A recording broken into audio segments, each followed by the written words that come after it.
फेलिकेशन इन गुरु दिवस। गुरु दिवस अवसर में ज्ञानज्योति सम्मान प्रदान संबर्धित हेले 11 प्रतिभावान शिक्षाविद। आनंदपुर उपखंड अल्ती पंचायत सभागृह रे पवित्र गुरु दिवस अवसर में पूज्य पूजा समारोह अनुष्ठित होईछि।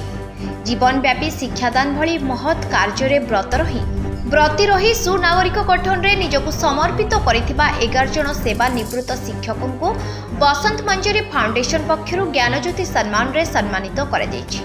स्थानीय डीएन विद्यापीठर प्रधान शिक्षकों सभापतित्व में आयोजित यह कार्यक्रम में स्थानीय सरपंच समेत अनेक नेतृमंडली व्यक्तिविशेष जोगदे संबर्धना सभा को आनुष्ठानिक भाव शुभारंभ करथिले।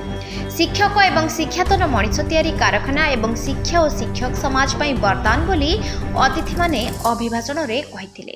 आज पवित्र गुरु दिवस रे ज्ञानज्योति सम्मान बसंत मंजरी फाउंडेशन तरफ प्रदान करा जायछि।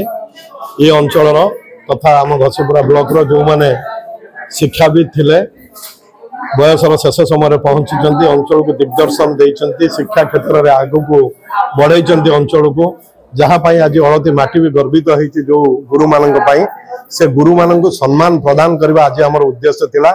यह तृतीय वर्ष पदार्पण करें आम चेष्टा कर बसंत मंजरी फाउंडेशन तरफ अंचल शिक्षा को आगू को नवाई गुरु मानक गुरु पूजन पूज्य पूजार जो समारोह अच्छी सम्मान अच्छी तेणु गुरु मानक सम्मान दबार जो परंपरा ये माटी माँ माटी जो अलती माटी आमको शिखाई से अनुसार आमे आज ये कार्यक्रम करिथिलु एवं निश्चित भावे आमे आया माध्यम रे शिक्षाविद मान को प्रोत्साहन दबा माध्यम रे मध्य शिक्षाविद मान उत्साहित हेबे एवं ये अंचल को शिक्षा क्षेत्र आगु को बढ़ाया पई तांकर जेतिकी सक्षम अच्छी से अनुसार साहाय्य करियो बोली बसंत मंजरी फाउंडेशन को आमे आशा एवं भरोसा।